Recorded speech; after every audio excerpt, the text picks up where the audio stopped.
To face of the same coin, सिक्के के दो चेहरे। जैसे दूसरे देशों और लोगों के पास्ट को देखने और समझने का एक नज़रिया होता है। जैसे सन 1160 में Peter Comestor, chancellor of Notre Dame of Paris ने एक किताब लिखी थी, हिस्टोरिया स्कॉलस्टिका। उस किताब ने पूरे यूरोप में ख्याति पाई थी। उन्होंने अपनी सेक्रेड हिस्ट्री का अनुबंध लिखा, मतलब अलग अलग कैरेक्टर्स को लेकर छोटी छोटी कहानियाँ लिखी, जिसमें ग्रीक मिथ से लेकर एंशिएंट इजिप्ट के देवी देवता सब शामिल थे। अगर हम दूसरे नज़रिए की बात करें जो सिक्के की दूसरी तरफ हमारा ध्यान खींचता है, जो इन सब कहानियों की निंदा या अपेक्षा करता है, जैसे बेबिंगटन मैकलॉय ने ब्रिटिश पार्लियामेंट के सामने ये मांग रखी थी कि भारत में ब्रिटिश एजुकेशन सिस्टम की सख्त ज़रूरत है, संस्कृत में पढ़ाई जा रही किताबें और कहानियाँ सब व्यर्थ है। सिक्के का पहला चेहरा जो लोगों की कहानियाँ और उनकी संस्कृति की इज्जत करते हुए एक अलग नज़रिए से उनमें छुपे हुए सच को ढूंढ रहे हैं, क्योंकि जिन लोगों ने ये सब लिखा है उनका तरीका और समझ अतीत के लिए अलग रही होगी। इस तरह से यूरोपियन इंटेलेक्चुअल ने इटालियन रेनेसेंस के दौरान ग्रीक मिथ को समझा, जैसे उनमें बहादुरी, ईमानदारी, हिम्मत, इच्छा शक्ति, ये सब गुण अलग अलग देवताओं को दर्शाते हैं। So we need to understand what they are trying to say. On the other hand, the heroes of European Enlightenment सिक्के के दूसरे चेहरे को दर्शाते हैं। मिथ और लेजेंड्स के विरोध में, जो कि बस मनगढ़ंत कहानियाँ और झूठ है, वो फैक्ट्स और हिस्ट्री को ज़्यादा तवज्जो देते थे। उनका कहना था कि ये सिर्फ लेखक की कल्पना है, जो अतीत के बारे में झूठ के अलावा और कुछ नहीं। इनको मनोरंजन की दृष्टि से अलग करके अगर कोई दर्जा देते हैं तो फिर हम बस अंधकार और माया में ही फंस कर रह जाएंगे। इन दोनों विचारों का एक ही समान अंत है कि इन कहानियों को गंभीरता से नहीं लेना चाहिए, क्योंकि ये वास्तव में अतीत के बारे में नहीं है, बस इंसान की कल्पना का परिणाम है। सिर्फ हिस्टोग्राफी ही हमें असली अतीत के बारे में बता सकती थी। जैसे हमारी अपनी कहानियाँ असली है ही नहीं, वो दुनिया और घटनाओं का विवरण है ही नहीं, पर ये सब हमें लेखक की सोच और उसके आसपास हो रही घटनाओं या दुनिया का मानचित्र अप्रत्यक्ष रूप से नहीं समझाते। अगर ये सब कहानियाँ सच में गलत है तो क्यों पुराने समय के महान लेखकों ने इन सब की रचना की? अगर थ्यूसिडाइड्स एम्पेरिकल हिस्ट्री लिख सकता है तो वाल्मीकि और व्यास ने ये सब क्यों नहीं लिखा? इस सवाल पर कोई गौर नहीं करता। पर सबसे बड़ी बात यह है कि इन दोनों तथ्यों में कि ये जानते हैं और बिलीव करते हैं कि अतीत को कैसे पढ़ा जाए। कोमेस्टर के लिए उनकी थियोलॉजी ने उन्हें यकीन दिलाया। मैकलॉय जैसे लोगों के लिए ये जाहिर था कि उन्हें ये पता है कि हमें क्या करना है, पर पुरानी जनरेशन को नहीं पता। इन्हें गलत मत समझना, they were not defending some scientific orientation for human past. उनका भी थियोलॉजिकल एटीट्यूड था, जस्ट लाइक कोमेस्टर। मिरेकल्स या चमत्कार, यही एक विषय है जो विवाद की जड़ बना था कैथोलिक्स और प्रोटेस्टेंट के बीच। कैथोलिक्स मानते हैं कि दुनिया में चमत्कार होते हैं, where transportation of Jesus Christ occurs. वो संत महात्माओं के जाने के बाद उनके निवास स्थान को तीर्थ मानते थे और उन्हें देवताओं की तरह पूजते थे। इन्हीं भावनाओं के बिल्कुल विपरीत, जो चमत्कार और संतों में जरा भी विश्वास नहीं करते थे, प्रोटेस्टेंट, वो किसी भी तरह के दावों को खारिज करते थे। संक्षेप में, उनकी थियोलॉजी ने उन्हें विश्वास दिलाया कि हमें अपने अतीत को समझने के लिए एक अलग तरह के विज्ञान की जरूरत है, जिसमें कोई भी मनगढ़ंत कहानियां की जगह नहीं है। अगर बाइबल के बाहर किसी भी तरह के चमत्कार की बात होती है तो वो हमारे मन की बीमारी है। हमारे अतीत में वही सब हुआ है जो एक इंसान अपने जीवन काल में हासिल कर सकता है, नथिंग सुपरनैचुरल। ऐसा मानना और सोचना कि अतीत से हम आज के जीवन व्यापन का रहस्य सीख सकते हैं, वो सरासर गलत है। यूरोपियन और enlightenment thinkers merely reproduce this theological stands toward the human past. McCloy भी इसी कट्टरता का पालन करने वाला था। अंडर द कॉलोनियल रूल, अंग्रेजों ने जबरदस्ती अपने विचारों और विश्वास को हम पर थोपना चाहा।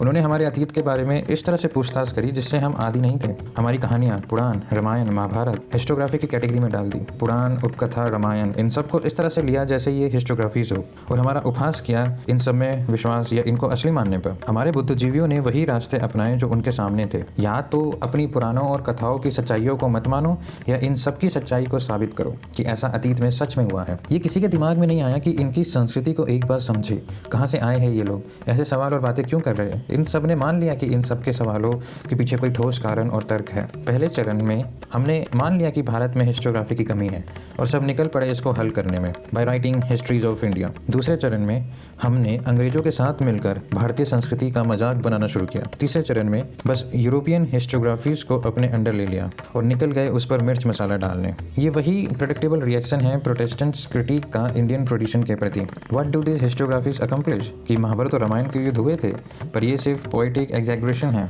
दूसरे शब्दों में, रामायण और महाभारत और अन्य सारी कथाएं जो हमारे अतीत से संबंध रखती है वो सब हमारे अयोग्य कवियों और लोगों की गलती है, जिसमें सिर्फ लोगों को और घटनाओं को बढ़ा चढ़ा के दिखाया है। अयोग्य इसलिए कि हम वो नहीं कर पाए जो विदेशी लेखकों ने करके दिखाया, जिसे आज के हिस्टोरियंस डिसाइफर या समझ सकते हैं। एक तरह से अभी तक नुकसान उतना बड़ा नहीं हुआ था, वो सीमित इसलिए था क्योंकि बहुत से पढ़े लिखे हिस्टोरियंस एक साथ एक चीज़ एक दूसरे के साथ साझा करते थे, वो था भारतीय सभ्यता और उसकी संस्कृति का तिरस्कार, और अनजान थे इन वैज्ञानिक प्रश्नों की मूल प्रवृत्ति पर कि ये किस आधार पर हमसे प्रश्न कर रहे हैं। They have built the wall between secularism and religiosity of the Indian masses. आज खासकर पिछले कुछ दशक में पूरी की पूरी धारणा ही बदल गई। ये बहुत जरूरी है कि हम इस बदलाव को सही तरीके से समझें। ब्रिटिश लिबरलिज्म जैसे स्वतंत्र विचार और नेहरूवियन सेक्युलरिज्म जैसे नास्तिकवाद, दोनों धारणाओं ने एक अलग प्रतिक्रिया को अस्तित्व में ला दिया। पहली, जो वेस्ट को ऊंची नजरों से देखते थे और भारतीय संस्कृति का उपहास करते हैं। मैं इसके बिल्कुल विपरीत बात करूंगा, पर वो भी ब्रिटिश प्रोटेस्टेंटिज्म की ही देन है।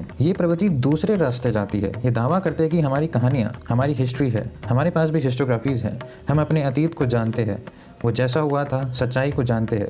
ये सब मनगढ़ंत या काल्पनिक अतिशयोक्ति नहीं है। इस नज़रिए ने उन्हें मजबूर किया कि वे भारत के असली अतीत को ढूंढे सबूतों के आधार पर जो दुनिया को समझ आएंगे। एक तरफ वो अंदर से भारतीय संस्कृति की गहराई समझते हैं और बाहरी लोगों के भारतीय संस्कृति के विवरण की प्रतिक्रिया भी करते हैं। वो ये भी समझते हैं कि दुनिया में एक से ज़्यादा तरीके हैं रहने के लिए और बाकी रिलीजन भी उनमें से एक है, पर वो इस बात को स्वीकार नहीं कर सकते कि वैज्ञानिक दृष्टिकोण से क्रिश्चियन आइडियोलॉजी ही सही उदाहरण है। पर खुद भी पश्चिम सभ्यताओं से अनभिज्ञ है। उनके बीच में ज़्यादा बुद्धिजीवी नहीं है, रिसर्च करने की एबिलिटी उतनी नहीं है। वही सबने पढ़ा जो दुनिया के सामने उपलब्ध है। शायद ये लोग वो कर दे जो बाहरी आक्रमणकारी सदियों से नहीं कर पाए, भारतीय संस्कृति को बिल्कुल अपरिवर्तनीय रूप से नष्ट कर देना। वे ये सब अनजाने में करेंगे, ये सोचते हुए कि हम भारतीय सभ्यता को बचा रहे हैं। कैसे, मैं बताता हूँ। हमारी असंख्य कहानियाँ जो हमारे अतीत से जुड़ी है, उन कहानियों से हम सबको एक अलग लगाव है, गहरा संबंध है। हम रामायण महाभारत ऐसे पढ़ते हैं जैसे राम युधिष्ठिर हमारे ही राजा थे। द्रौपदी अभिमन्यु से एक जुड़ाव महसूस करते हैं। हम सब रोते हैं एकलव्य की कहानी सुनकर। कर्ण के भाग्य से हम सब प्रभावित होते आए हैं। इन सब लोगों से हर कोई असंख्य तरीकों से अपने आप को जुड़ा हुआ पाता है, जो कभी हमने अपने फोर फादर्स के साथ महसूस नहीं किया, पर ये सब हमें अपने लगते हैं। बचपन में हम सब सोचते होंगे ये कौन सी जगहों पर रहते होंगे, कौन सी लैंग्वेज में बात करते होंगे। यक्ष ने युधिष्ठिर से किस भाषा में प्रश्न पूछे होंगे। हनुमान और सीता ने रावण से किस तरह बात की होगी।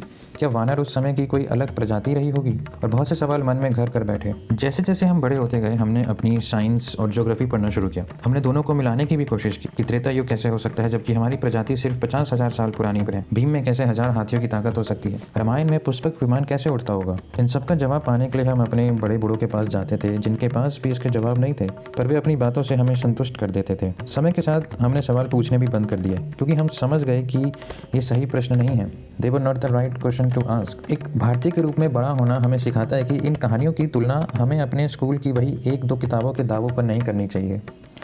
हमें सीखना है कि इन कहानियों की सच्चाई हमारे मानने या ना मानने से पूरी तरह स्वतंत्र है। हमारे अतीत की कोई कहानी धरती पर घटित हुई थी या नहीं, इन ग्रंथों को स्वीकार करने के लिए ये तथ्य बिल्कुल ही अप्रासंगिक है। और ये रवैया तब तक काम करेगा जब तक हम ये विचार नहीं लाते कि हमारी कहानियों को स्वीकार करने का आधार उनका ऐतिहासिक सत्य है। जैसे कि अनजाने में ही सही, पर ये वो कर देंगे जो आक्रमणकारी हमेशा से चाहते थे। जो दुनिया 1000 सालों में नहीं कर पाई, वो हम कुछ दशकों में ही कर देंगे। लोगों के अतीत को नष्ट करने के लिए all you need is to give them history. जैसे